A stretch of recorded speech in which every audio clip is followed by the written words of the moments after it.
Welcome back to Dan's Messy Garage. Today is going to be part 12 of me working on a smashed 66 Mustang. Yesterday I put in 9 hours when I painted it.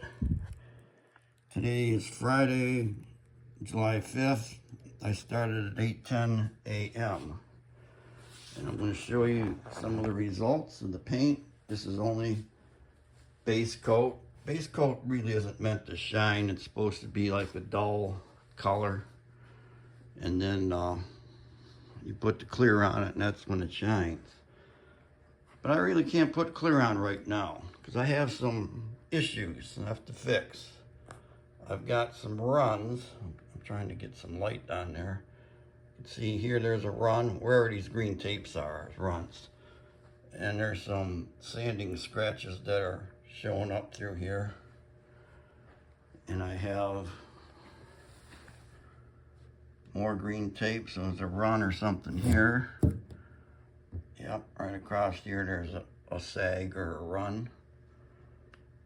And let's see if I take this light off, maybe that'll help. And down here,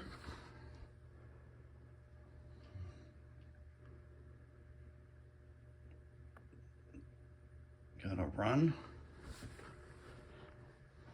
All this back here looks good, except for that gold tail panel. And this side,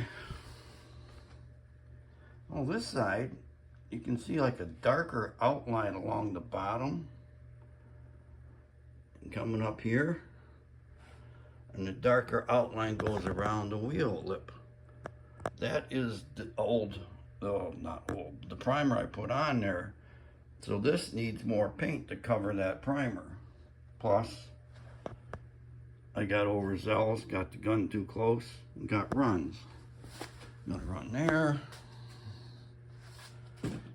Got runs. Big one up in here. Sail panel.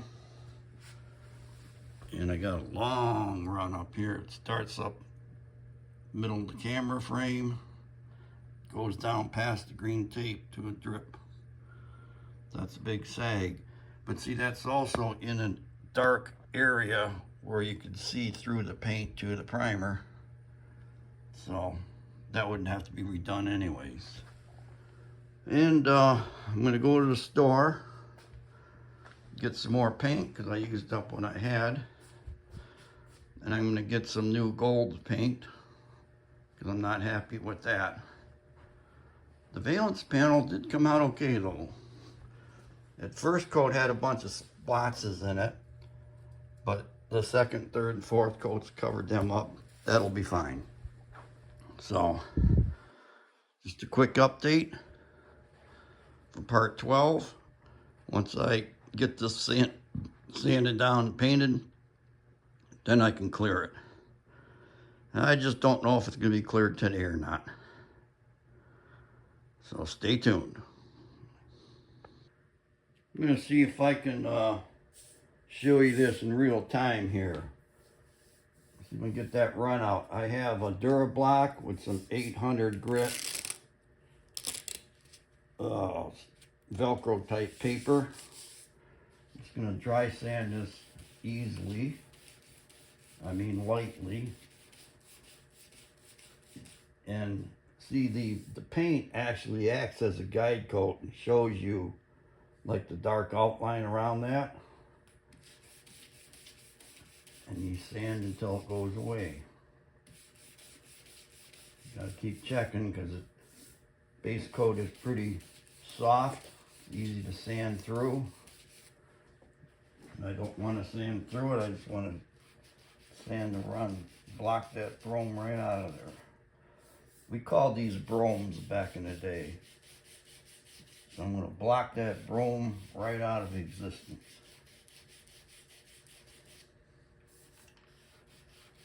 Coming. Gentle pressure. Keep checking it.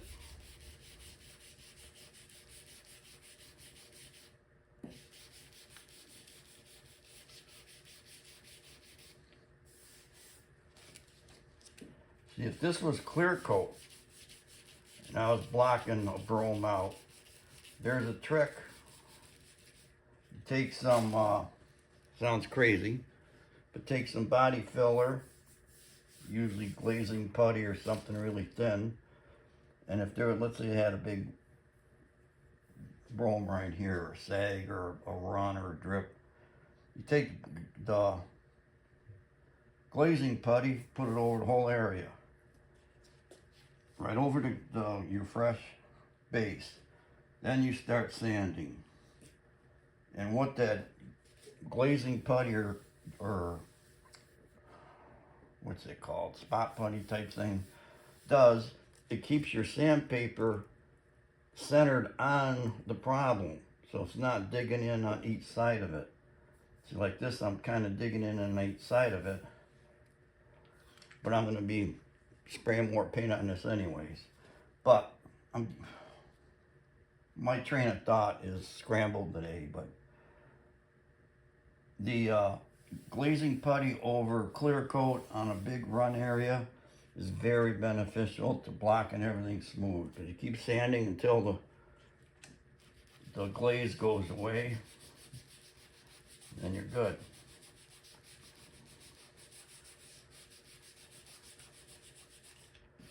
And we're almost there on this one. Now this is very soft paint in this base coat without clear on it.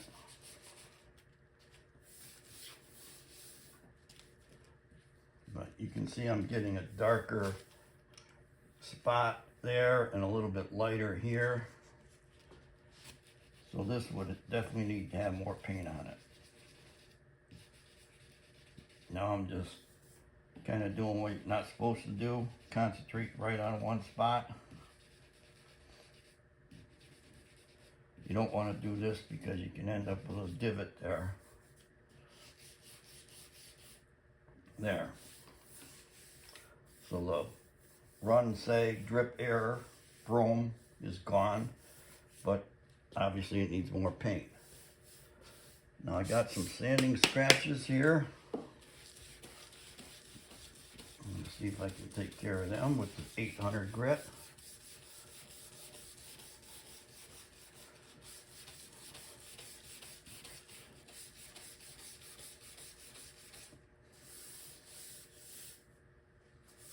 Get a light.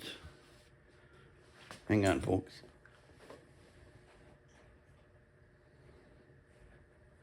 And I'm back. Light.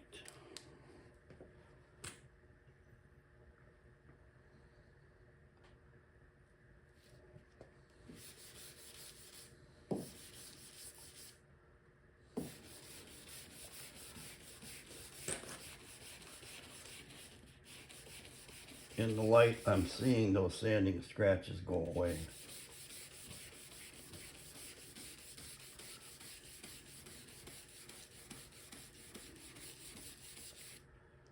Really don't want to have to block the whole red part of the car again, but I know I'm going to have to scuff it up to apply more base coat.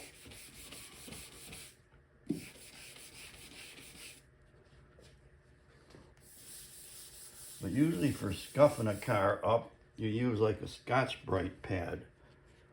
I used the red one when I did the roof, and that's faster than sandpaper, plus it doesn't get clogged up with sanding residue. So I could probably Scotch-Brite, you know, all these sand scratches out of here.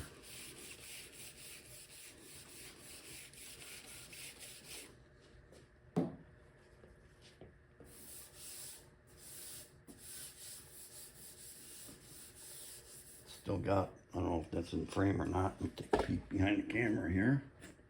Come down here.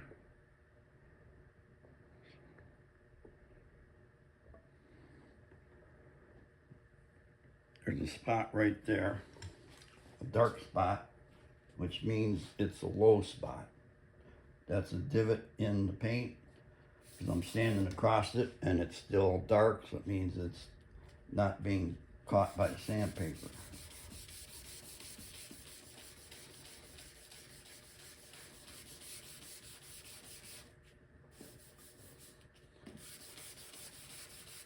Spots like that are better filled with paint. Like, you just take a little bit of the paint, toothpick or something, and just dab some paint in there to build that hole up, and then when it dries you can sand it smooth. So I think I'm going to leave those alone, because I still have a couple ounces of paint that I saved in case I had to do the rear valence panel again. But as it turns out, I'm going to be buying more paint, more red today and gold.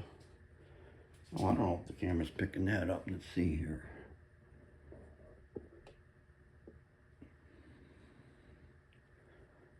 Maybe different angle.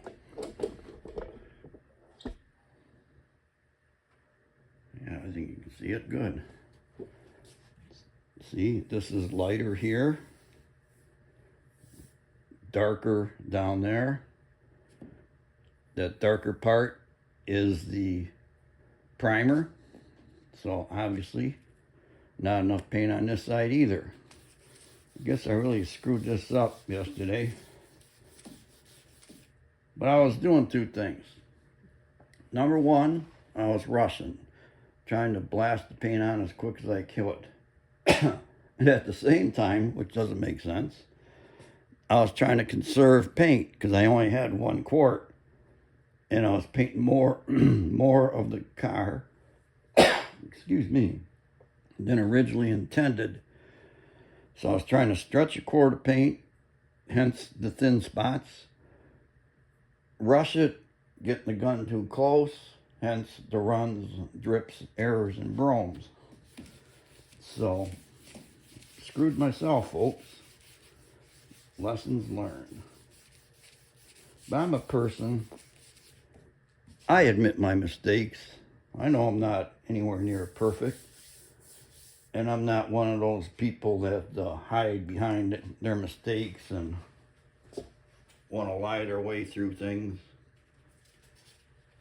That doesn't help. So I screwed this up, and I will fix it. Simple as that.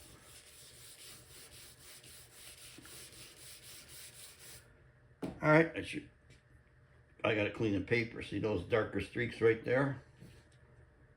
There's a glob of stuff on the sandpaper, and that's just gonna scratch that, make it worse. So I gotta change the paper, or at least clean that off. But anyways, folks, you get the idea. I'm gonna be blocking these bromes out of here and go to the store, get paint, come back, and clear coat. Bye. There's another way you do this. Wet sanding. Spray some soapy water on there, on your paper.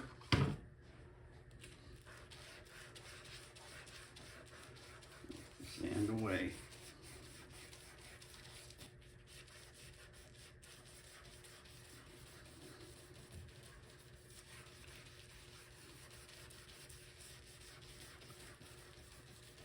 Now what that should have done is outlined the problem area. Then you take this rubber squeegee thing, take the water off of there.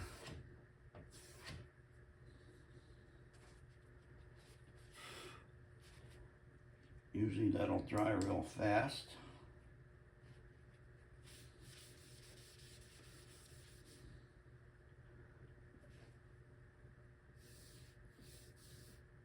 And barely an outline left. So I got it on like the first try. So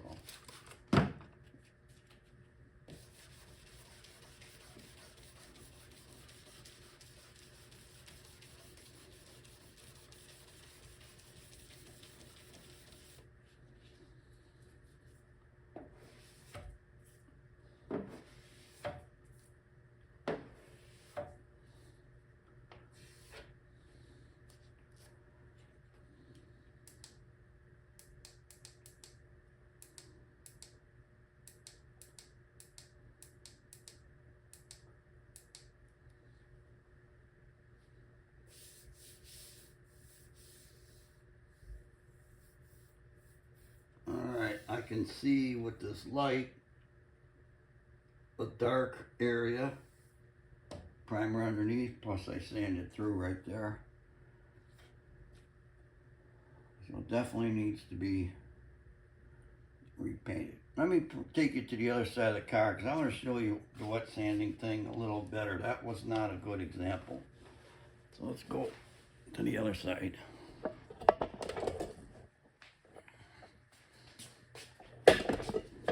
Make my way through my obstacle course here. Let's pick a brome. Here's a brome.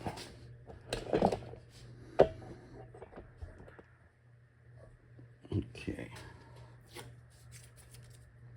So I'm going to take some water.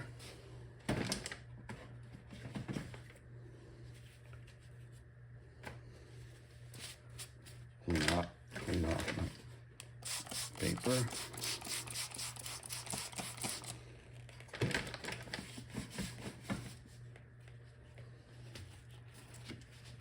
I'm just going to take a few light sweeps here to highlight the problem.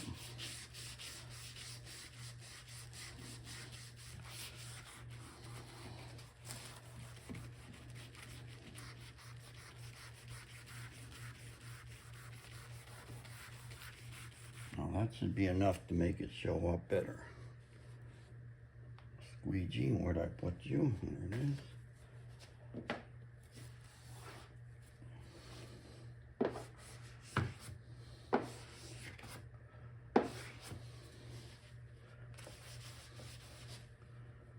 Now where I am, with the light showing, I can see it very clearly. It's right along here.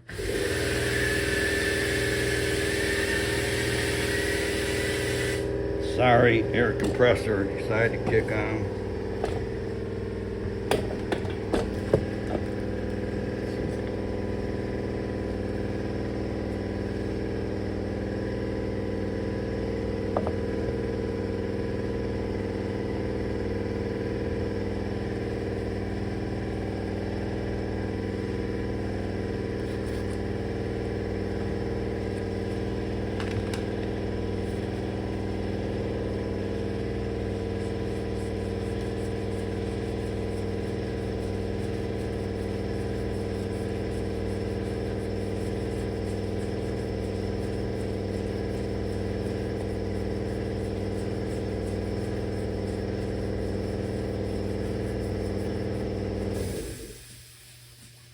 I have to keep listening to the air compressor when I'm in here. You guys are in here, so you're going to have to listen to it too. How does that sound?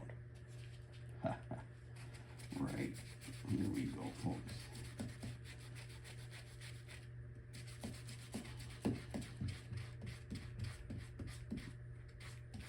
Let's get into the corner. I'm going to have to go get a round sanding block. Get down in there better.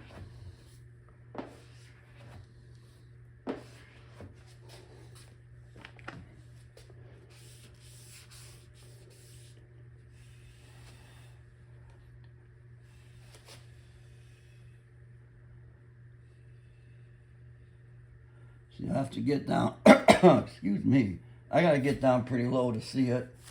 A lot of this is gone. There's a little bit right here, but the main one is right down there. So let me get this one out of here first, where my finger is.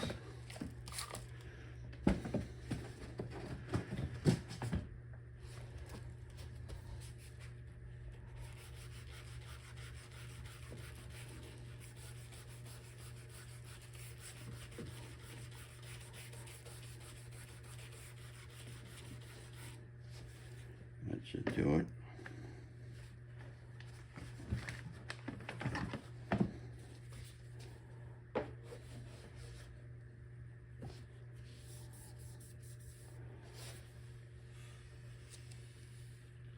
Yep, that's gone.